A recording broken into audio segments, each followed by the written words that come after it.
The CUSG runoff election finally comes to a result. All right here on Clemson News Now.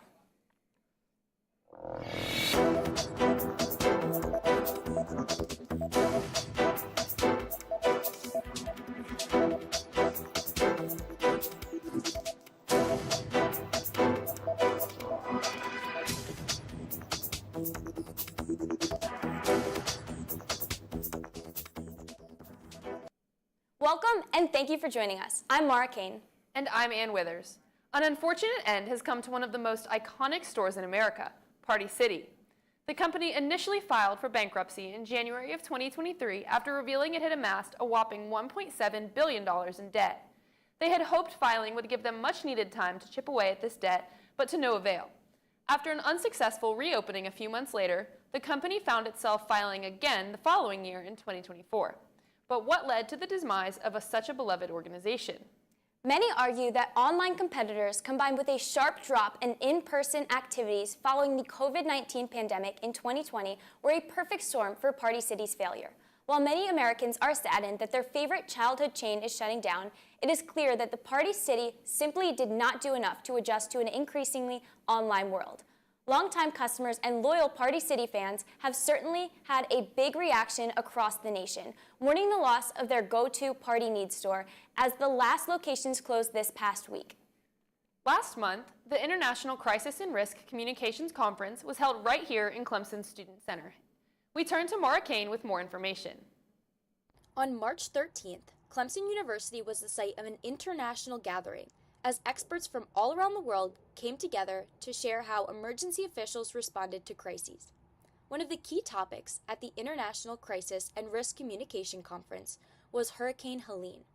Georgia State professor Sunny Patel stated, the goal of all this, and same thing with communication, right? We want to do better, and what's the best way? No one's left behind.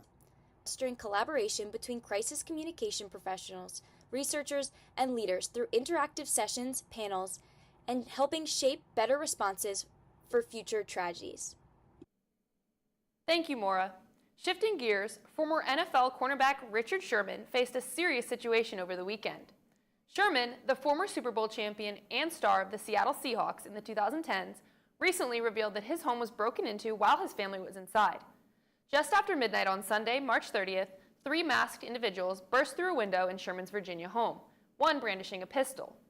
Inside the home were Sherman's wife, Ashley Moss, her cousin, and their 2 young children. Though authorities were quickly alerted to the situation, the suspects were not found, and no arrests have been made since. However, Sherman's wife seems confident that these individuals will be found. In a statement posted to X, she stated, "They tried the wrong people. We will find you." More information regarding the terrifying event is expected to be released in the upcoming days. Relating to the sports world, Mallory in our sports department has all the latest in Clemson athletics updates. Thank you, Ann. This Saturday, Clemson fans got a little taste of game days this fall with Clemson football's annual spring game.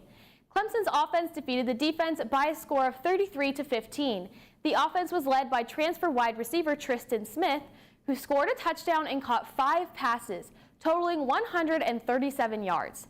Although having double the possessions of a normal game, the quarterbacks for Clemson completed 35 of 53 passes for 424 yards. Clemson's defense could earn points via takeaways, 4th down stops, unsuccessful place kicks by the offense, 2-point conversion stops, 3 and outs, or traditional defensive scoring. Shaheem Lawson led the defense in sacks, executing 2 of the 4 for the team. The defense also recorded 3 interceptions by Khalil Barnes, Tyler Venables, and Joe Wilkinson.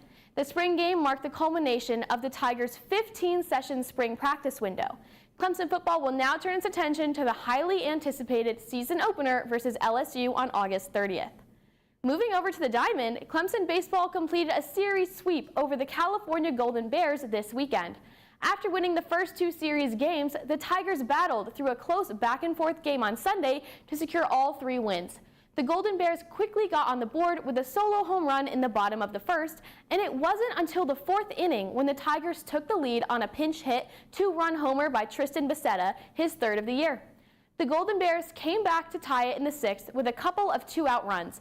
Fighting back, the Tigers regained the lead in the 7th on a sacrifice fly by Luke Gaffney. Drew Titsworth earned the win on the mound for the Tigers in relief, and Lucas Malstead pitched in the 9th, recording his 11th save of the year to secure the Clemson win.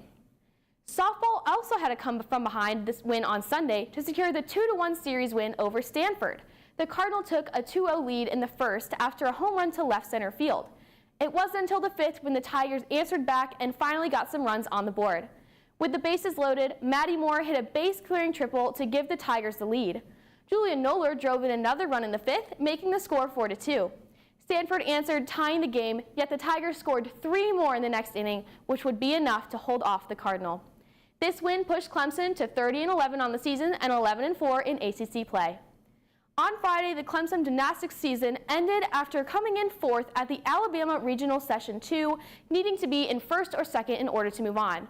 However, this did not come before the Tigers were able to record their first NCAA regional win in program history on Thursday.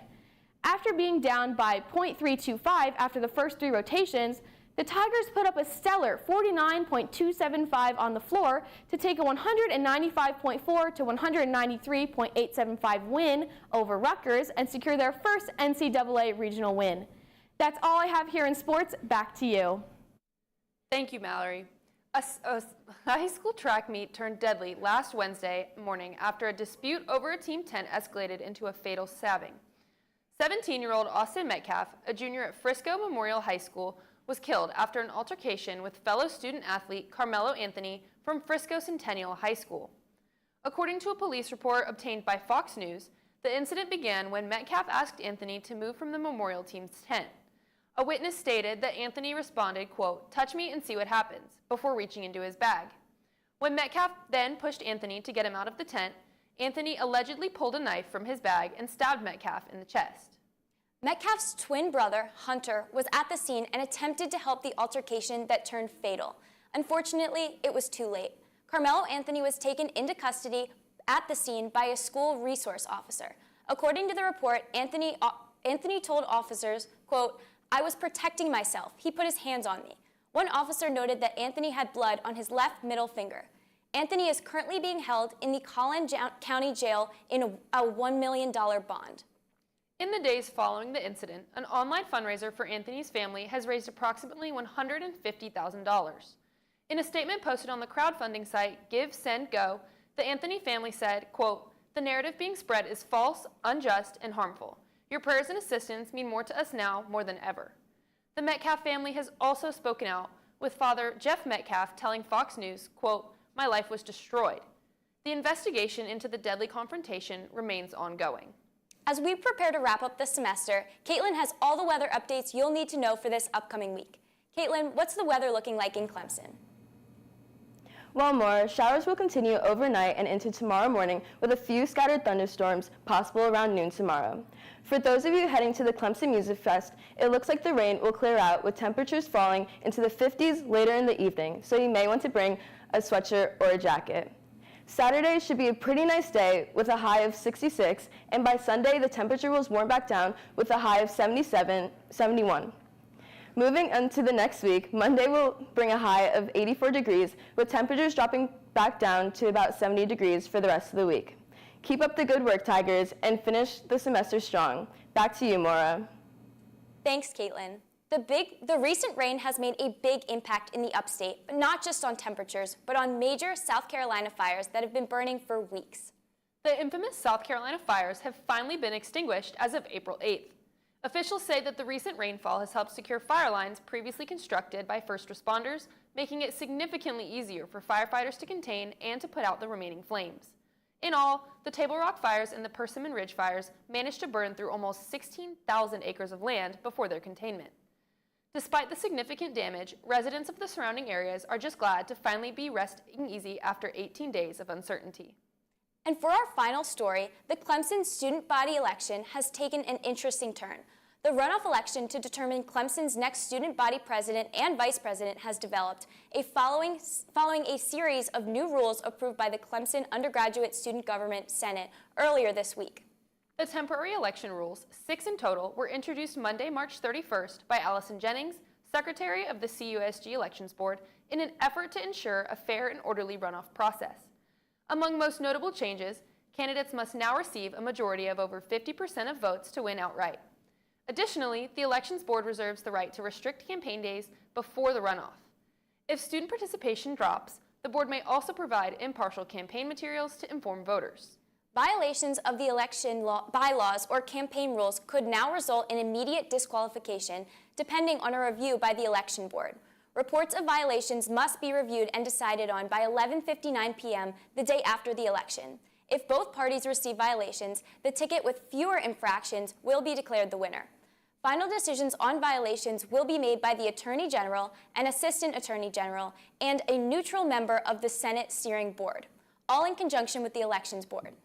The runoff follows a delayed election process, with initial results postponed for more than 3 weeks after March 7th due to extenuating circumstances, according to CUSG. The two tickets on the ballot were Zach Freeman and Maya Kiskelly, and Eli Warnock and Allie Fields. The election was held on Wednesday, April 2nd, and results were announced on Friday, April 4th. CUSG released the email announcing Zach and Maya as the winners of the runoff, making the pair the official Clemson student body president and vice president. That's all we have this week, Tigers. Stay tuned next week for all the news you need to know. I'm Mara Kane. And I'm Ann Withers. Clemson News Now.